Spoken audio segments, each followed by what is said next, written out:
ሰላም ጤና ይስጥልን። በመላው ዓለም የምትገኙ የተወደዳችሁ የሮሃ ቲቪ ተከታታዮች የሚያዝያ 16 2018 ዓ.ም የረፋድ ዜናዎችን ይዘንላችሁ ቀርበናል።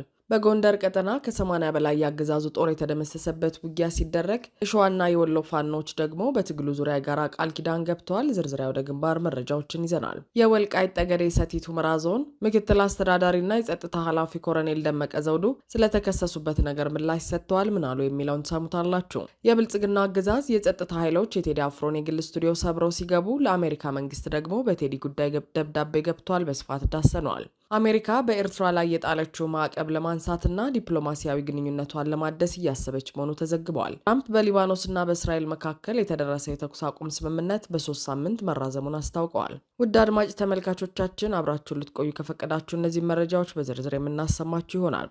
የሮሃ ቲቪ ወቅታዊና ሀቀኛ መረጃዎች እንዲደርሷችሁ ቻናሉን ሰብስክራይብ፣ ላይክ እና ሼር በማድረግ አሁኑኑ ቤተሰብ ይሁኑ። የብልጽግናው አገዛዝ የጸጥታ ኃይሎች የቴዲ አፍሮን የግል ስቱዲዮ ሰብረው ሲገቡ ለአሜሪካ መንግስት ደግሞ በቴዲ ጉዳይ ደብዳቤ ገብተዋል። በአንጋፋው ድምፃዊ ቴዎድሮስ ካሳሁን ላይ እየደረሰ ያለው ጫናና ወከባ ሕግን በጣሰ መልኩ ይበልጥ አደገኛ እርምጃው ወዳለበት ደረጃ መሸጋገሩ ተጋልጧል። የፌዴራል ፖሊስ የደንብ ልብስ የለበሱ መሳሪያ የታጠቁና በፌዴራል ፖሊስ ተሽከርካሪ የመጡ ታጣቂዎች ሴምሲ አካባቢ የሚገኘውን የቴዲ አፍሮ የግል ስቱዲዮና ቢሮ በኃይል ሰብረው መግባታቸውን የዓይን እማኞችና የቅርብ ምንጮች አረጋግጠዋል። ይህ ህገወጥ ኃይል እርምጃ የተፈጸመው ከምሽቱ 3 ሰዓት አካባቢ መሆኑ የታወቀ ሲሆን ታጣቂዎቹ ወደ ስቱዲዮ ጥሶ ለመግባት የህንፃውን ጥበቃ በከፍተኛ ሁኔታ መደብደባቸው ተገልጿል። የህግ አስከባሪ አካላት መደበኛውን የህግ አግባብና የፍርድ ቤት የብርበራ ትዕዛዝ ወደ ጎን በመተው በምሽት የዜጎችን የስራ ቦታና የግል ንብረት በኃይል መስበራቸው የሀገሪቱን የፍትህ ስርዓትና የዜጎችን ደህንነት ክፉኛ ጥያቄ ውስጥ የሚከት ድርጊት ሆኗል። ከዚህ ኃይል እርምጃ ባሻገር የጉዳዩን አሳሳቢነት እጅግ ከፍ የሚያደርገው የተሰበረው ቢሮ ይዘትና የተወሰዱት ንብረቶች ጉዳይ ነው።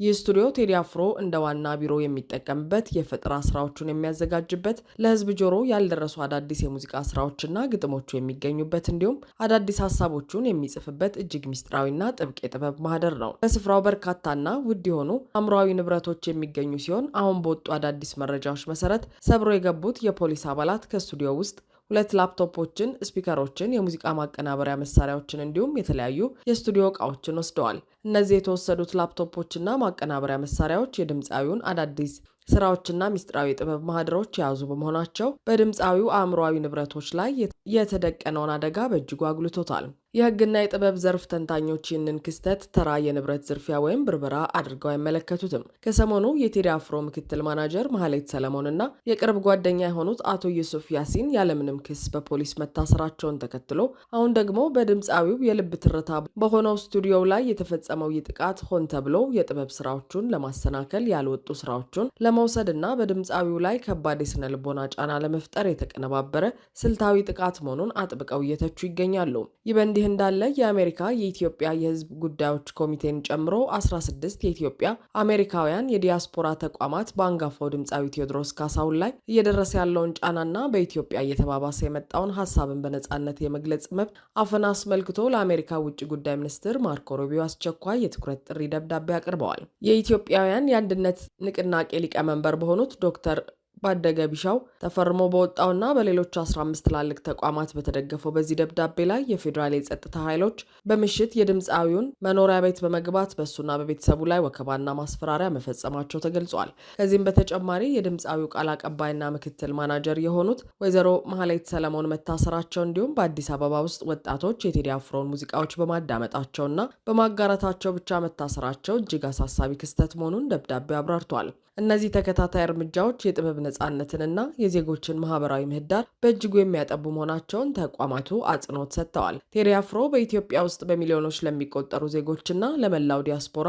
ትልቅ ተጽዕኖ ፈጣሪ የጥበብ ሰው እንደመሆኑ በእርሱ በስራ አጋሮቹና በአድናቂዎቹ ላይ እየተወሰደ ያለው እርምጃ በአጠቃላይ ሀገሪቱ ውስጥ እያደገ የመጣውን የፖለቲካና የዜጎች መብት አፈና ቁልጭ አድርጎ የሚያሳይ መሆኑን ደብዳቤው ያስገነዝባል። ኤፓክ እና አጋር የዲያስፖራ ተቋማቱ የአሜሪካ የውጭ ጉዳይ ሚኒስትር በቴዲ አፍሮና በሌሎችም አደጋ ላይ ባሉ ግለሰቦች ዙሪያ ያለውን ሁኔታ በቅርበት እንዲከታተል አሳስበዋል። በተጨማሪም የአሜሪካ መንግስት ከኢትዮጵያ ባለስልጣናት ጋር በመነጋገር ሀሳብን በነጻነት የመግለጽ መብት እንዲከበር እንዲሁም የጥበብ ሰዎች፣ አንቂዎችና ነጻ ድምጾች ከወከባና ከበቀል እርምጃ እንዲጠበቁ ዓለም አቀፍ የሰብአዊ መብት ድንጋጌዎችን መሰረት ያደረገ ጠንካራ ግፊት እንዲያደርግ በአክብሮት ጠይቀዋል።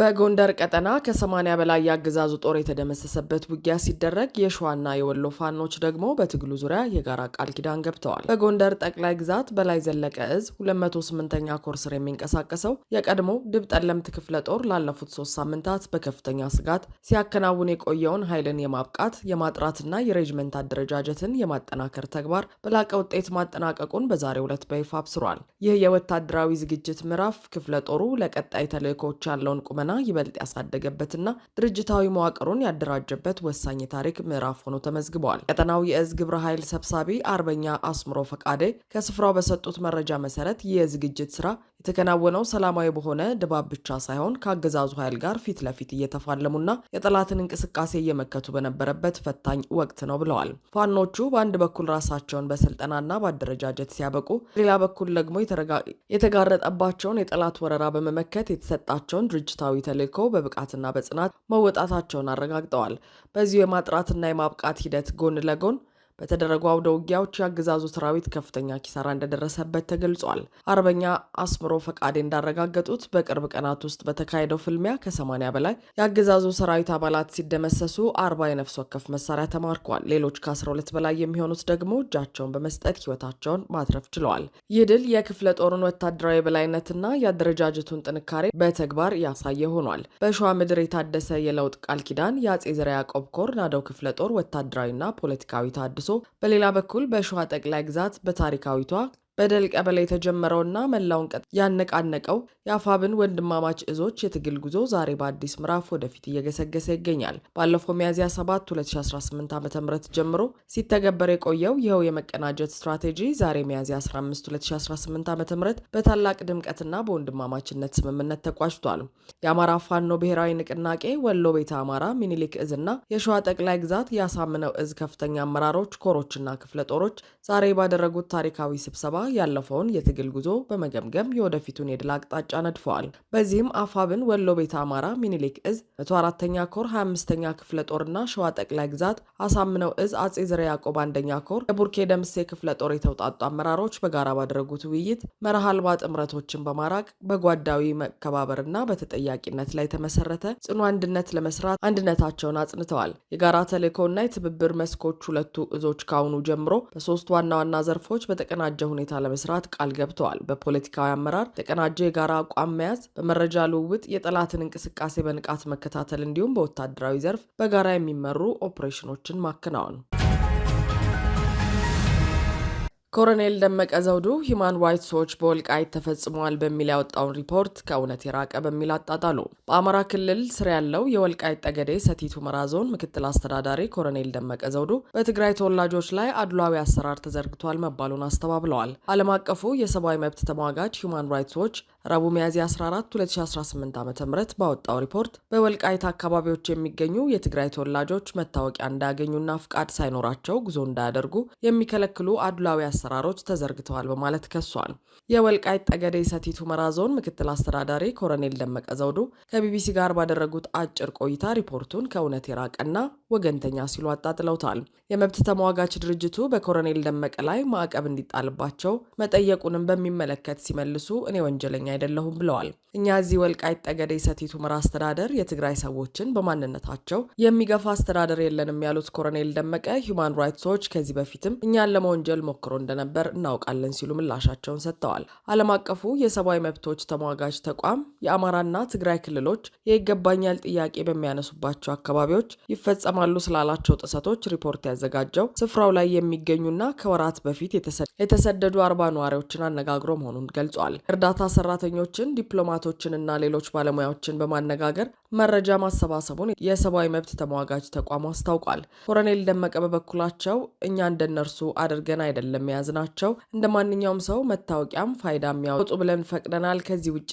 እኛ ፋይዳ አልተሰጠንም ብሎ ወደ እኛ የመጣ አቤቱታ የለም ብለዋል። ኮሎኔሉ ሪፖርቱ ላይ የቀረበው መረጃ ህወሓት የሰጣቸው ሪፖርትና የአካባቢውን ስም ለማጥፋት በዓለም አቀፍ ገጽታን ለማበላሸት ፈልገው የሚሰሩት ካልሆነ ይህ እውነት ላይ የተመሰረተ ነው አልልም ሲሉ በምላሹ ተችተዋል። በሂውማን ራይትስ ዎች የአንድ ወገን ደጋፊ በሚመስል ሪፖርት ማዘናቸውንም ገልጸዋል። ሪፖርቱ ላይ የትግራይ ተወላጆች በዘፈቀደ እየታሰሩ መሆኑን፣ እንቅስቃሴያቸውን፣ የስራ ዕድላቸውን እንዲሁም አገልግሎቶችን የማግኘት መብታቸውን በከፍተኛ ሁኔታ የሚገድብ አድሏዊ ስርዓት እየተዘረጋ መሆኑ ተጠቅሷል። በአካባቢዎቹ የሚኖሩ የትግራይ ተወላጆች ከከተማቸው ለቀው ለመሄድ ከዞን አስተዳደሩ ጊዜያዊ ፍቃድ ማግኘት እንዳለባቸው ባደረገው ክትትል እንደደረሰበትም ተቋሙ ገልጿል። ቢቢሲ የትግራይ ክልል ተወላጆች ላይ ይደርሳል ስለተባለው አድሏዊ አሰራር የጠየቃቸው የወልቃይት ጠገዴ ሰቲት ሁመራ ዞን ምክትል አስተዳዳሪ የትግራይ ሰዎች በመሆናቸው ያገለልናቸው ነገር የለም ሲሉ አስተባብለዋል።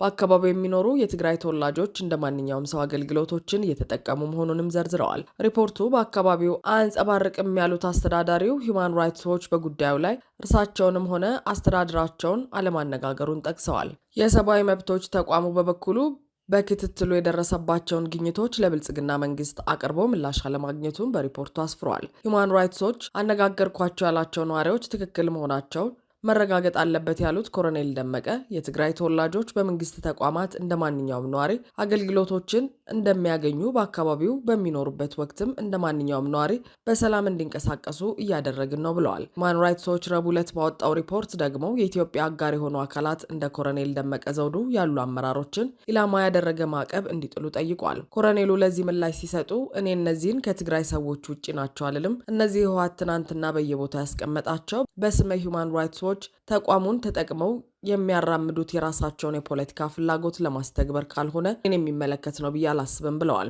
አስተዳደሩ ገለልተኛ የሆነ አካል በአካባቢው ተፈጽመዋል የሚላቸውን የሰብአዊ መብት ጥሰቶች አጣራለሁ የሚል ከሆነ ፈቃደኛ መሆኑን ተናግረዋል። ገለልተኛ የሆኑ የመገናኛ ብዙሃንና የሰብአዊ መብት ድርጅቶች የትግራይ ሰዎች ላይ የደረሰውን ብቻ ሳይሆን የወልቃይት ሰዎች ላይም የደረሰውን የሚያጣራ ከሆነ አስተዳደራቸው በሩ ክፍት መሆኑን ተናግረዋል። በሰሜን ኢትዮጵያ ጦርነት ከአካባቢው የተፈናቀሉ የትግራይ ተወላጆች አስተዳደሩ የወልቃይት ጠገዴ ሰቲት ሁመራ ዞን ስር ከሆነ በኋላ ምን ያህል ተመልሰዋል ተብለው የተጠየቁት ኮሎኔል ደመቀ ከ10 ሺህ በላይ እዚያ አለ፣ በራሱም አልሄድም ብሎ የቀረ አለ፣ ተደናግጦም ሞቶ የተመለሰ አለ፣ ኢትዮጵያ ነኝ እስካለ ድረስ የመኖር መብቱ የተጠበቀ ነው ብለዋል። አሜሪካ በኤርትራ ላይ የጣለችው ማዕቀብ ለማንሳትና ዲፕሎማሲያዊ ግንኙነቷን ለማደስ እያሰበች መሆኑ ተዘገበ። አሜሪካ በቀይ ባህር ቀጠና ያላትን ስትራቴጂካዊ ሚዛን ለመጠበቅ በምታደርገው ጥረት ከኤርትራ ጋር ያላትን ግንኙነት እንደገና ለመጀመርና የተጣሉ ማዕቀቦችን ለማቅለል አማራጮችን እያጠናች መሆኑን ዘ ዎል ስትሪት ጆርናል ዘግቧል። የአሁንና የቀድሞ ባለስልጣናት የጠቀሰው ዘገባው በግምገማ ላይ ያለው ይህ ተነሳሽነት ከ1120 ኪሎ ሜትር በላይ የቀይ ባህር የባህር ዳርቻን ከምትቆጣጠረውና ለረጅም ጊዜ ከዲፕሎማሲ ተገላ ከቆየችው ኤርትራ ጋር ዲፕሎማሲያዊ ግንኙነት ለመጀመር ያለመ ነው። ይህ እርምጃ የታቀደው ዋሽንግተን በኢራንና በቀጠናው አጋሮቹ አማካኝነት በባህር የንግድ መስመሮች ላይ የሚሰነዘሩ ስጋቶችን ለመግታት በምትጥርበት ወቅት ነው። በባህረ ሰላጤው ቁልፍ የንግድ መስመሮች ላይ ያለው ውጥረት እየጨመረ መምጣቱ ለዲፕሎማሲያዊ ጥረቱ መፋጠን ምክንያት ሆኗል። በኢራን የሚደገፉት የየመን ሁቲዎች ቀይ ባህርን ከኤደን ባህረ ሰላጤ ጋር የሚያገናኘውን የባቢል መንደር የባህር መተላለፊያን ለማወክ ደጋግመው ሲያስፈራሩ ቆይተዋል። በሌላ በኩል ቴህራን በሆርሙዝ ሰርጥ በኩል የሚያልፉ መርከቦችን እንቅስቃሴ መገደቧን ከሰሞኑ የሚወጡ ዜናዎች ያሳያሉ። የኤርትራ መልክዓ ምድራዊ አቀማመጥ ለዓለም አቀፍ ንግድና ለወታደራዊ እንቅስቃሴ ወሳኝ የሆኑ አማራጭ የባህር መስመሮችን ለመጠበቅ ቁልፍ ሚና ሊጫወት እንደሚችል የአሜሪካ ባለስልጣናት ያምናሉ ሲል የዎል ስትሪት ጆርናል ዘገባ አመልክቷል። ለዚሁ የግንኙነት ጥረት የአሜሪካ የአፍሪካ ጉዳዮች ተወካይ ማሳድ ቡሎስ ከኤርትራው ፕሬዚዳንት ኢሳያስ አፈወርቂና ከውጭ ጉዳይ ሚኒስትሩ ኦስማን ሳላ መሐመድ ጋር መወያየታቸው የተገለጸ ሲሆን ግብጽ በሁለቱ ወገኖች መካከል ያለውን ንግግር በማመቻቸት ረገድ ሚና እየተጫወተች መሆኑ ተጠቅሷል። የአሜሪካ የውጭ ጉዳይ መስሪያ ቤት ከኤርትራ ጋር ያለውን ግንኙነት ለማጠናከር ፍላጎት እንዳለው ቢገልጽም ማዕቀቦችን ስለማንሳት ስላለው እቅድ ግን እስካሁን የተረጋገጠ ነገር የለም። በፕሬዚዳንት ዶናልድ ትራምፕ አስተዳደር ውስጥ ያለው ውስጣዊ ውይይት በኢራንና በጋዛ ግጭቶች ምክንያት መዘግየቱን በዘገባው ተመልክቷል። የዎል ስትሪት ጆርናል ዘገባ አክሎም የአሜሪካና የኤርትራ መቀራረብ በአፍሪካ ቀንድ ላይ ሰፊ ተጽዕኖ ሊኖረው እንደሚችል ጠቁመው በተለይም በኢትዮጵያና በኤርትራ መካከል ያለው ውጥረት ወደ አዲስ ግጭት ሊያመራ ይችላል የሚለው ስጋት በጨመረበት ወቅት መሆኑ ትኩረት የሚስብ ነው ብሏል።